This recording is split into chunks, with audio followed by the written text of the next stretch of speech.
Hey everyone, and welcome to This Explainer. Today, we're taking a magnifying glass to a psychological concept that is so deeply ingrained in our culture, you've probably used it to judge yourself at some point. Seriously, we're going to completely shatter a 50-year-old belief about willpower, poverty, and human nature. It's a fascinating story about how easily we can misunderstand the actual mechanics of success, especially when we want to believe a really convenient narrative. So let's just get right into it, because we are about to change everything you thought you knew about what it takes to delay gratification. So what does one single marshmallow say about your future? Well, for 50 years, society has basically believed that the answer is absolutely everything. For 5 decades, this simple image, a small wooden chair, a plate, and a single marshmallow sitting in an otherwise empty room, has been used to explain who makes it in life and who falls behind. We were told time and time again in classrooms and corporate seminars that success simply came down to one innate, unchangeable trait: self-control. But as we're going to unpack with the data today, we'll see that the real story is entirely different. Okay, let's rewind a bit. In the late 1960s, a psychologist named Walter Mischel ran a pretty straightforward study at a preschool located right on Stanford University's campus.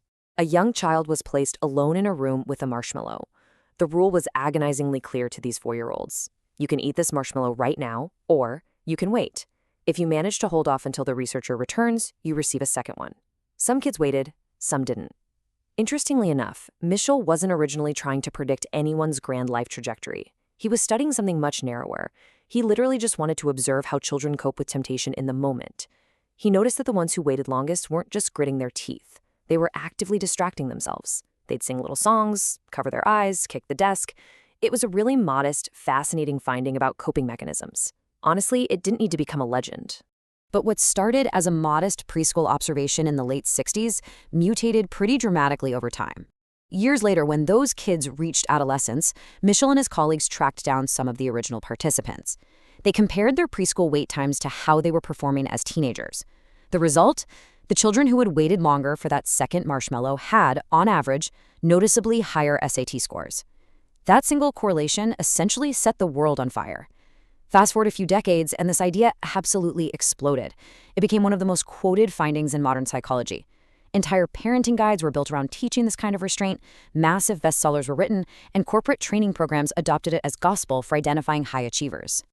Now, this myth grew to such monumental proportions because society fundamentally loved the narrative it provided.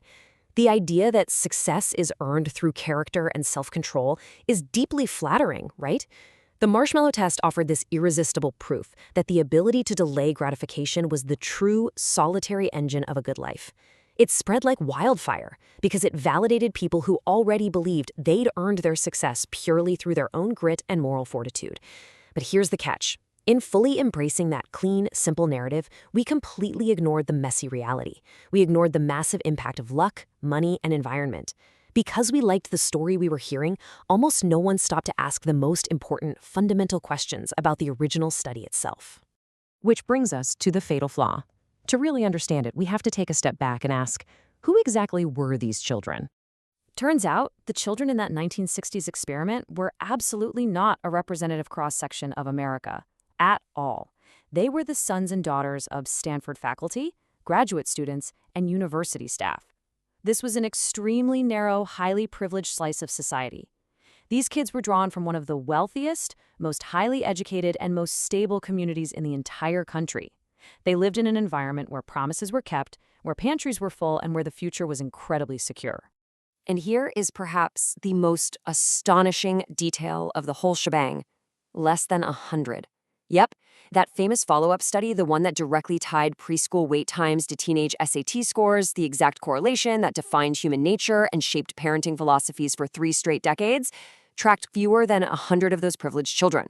From a sample size that incredibly small and that deeply homogeneous, the world incorrectly extracted a universal law of human behavior. And amazingly, for nearly 30 years, the scientific community essentially just let it ride without rigorously trying to replicate it. Thankfully, that complacency finally came to an end with the 2018 reckoning, where researchers set out to rebuild the experiment at scale. Instead of testing fewer than 100 highly privileged kids, a modern team of researchers decided to actually do this right. They rebuilt the experiment using roughly 900 children, And critically, these kids were drawn from a massive, wide-ranging spectrum of incomes, races, and family backgrounds. They finally provided the essential diversity that the original 1960s study completely lacked, giving us a real accurate window into how the broader human population actually operates under these conditions. What's truly fascinating is what happened when the 2018 team properly accounted for the exact variables that Mischel had missed. The modern researchers mathematically factored in a child's family income, their parental education level, and their home stability. They looked at the whole picture. And once they did that, once they factored in these specific socioeconomic realities, the legendary willpower effect that had defined 50 years of psychology nearly evaporated. Seriously. The link between waiting for a marshmallow at age 4 and achieving success later in life shrank by roughly half right out of the gate. And once a child's family background was fully and completely factored in, the remaining correlation basically vanished into thin air. It completely changes how you see things, doesn't it? It leads to this massive, fundamental reframing of the entire narrative. The marshmallow test wasn't measuring willpower. It was measuring a child's zip code. Think about it. For decades, the child who grabbed the marshmallow immediately was labeled impulsive, weak, and lacking discipline. But waiting in an empty room requires something very specific, something way beyond just grit. It requires trust. Trust that the adult leaving the room will actually come back. Trust that the promised reward is actually real. And the hard truth is, not every child has been given a reason to believe that the future is secure. To really understand why this happens and how deeply our environment shapes our choices, we need to look at the trust experiment, specifically the 2013 Rochester study. Researchers at the University of Rochester designed an incredibly clever setup to test this exact dynamic directly. Before the marshmallow ever even appeared, children were brought in to do a simple art project with an adult. The adult made them a promise: wait just a few minutes and I will bring you a much better set of art supplies. For half the kids, the adult was completely reliable. They left, came back shortly after, and kept that promise, doing it twice just to establish a clear pattern.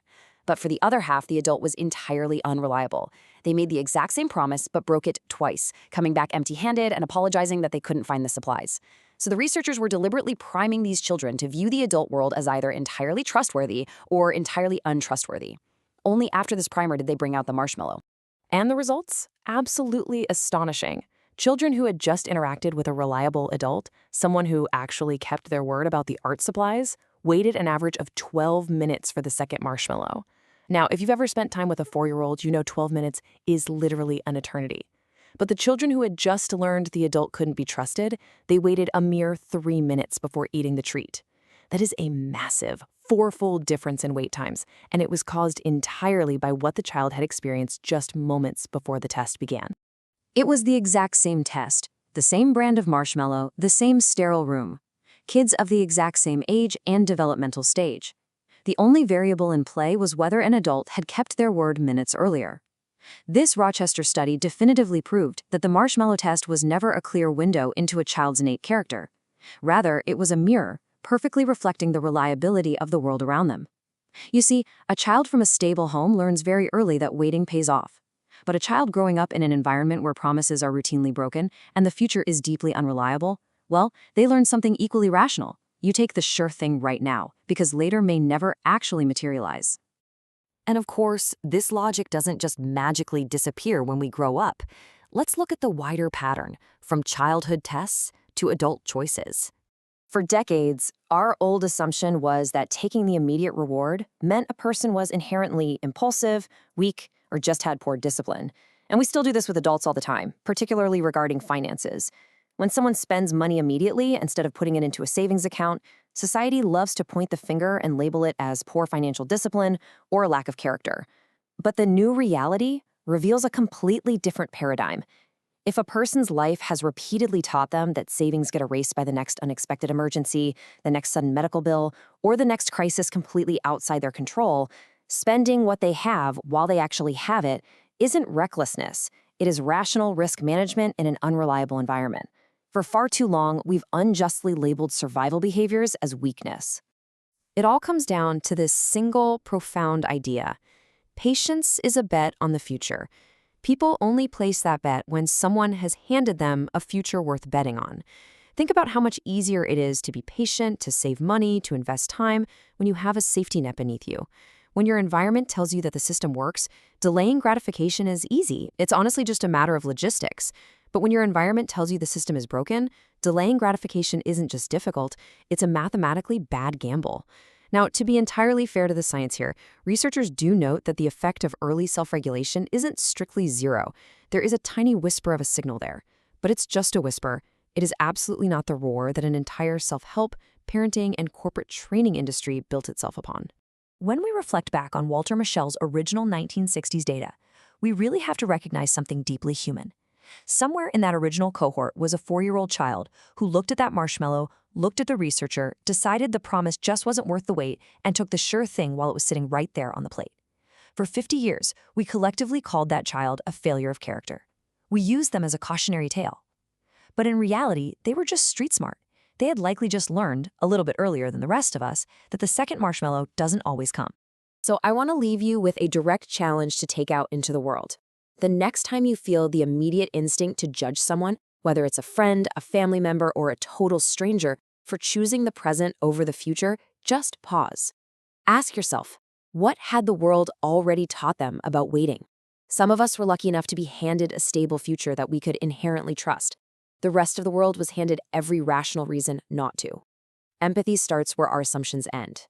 Thank you so much for joining me in this explainer. I really hope this transforms your perspective on human behavior as much as it did mine. Keep questioning the things we take for granted, and I'll catch you next time.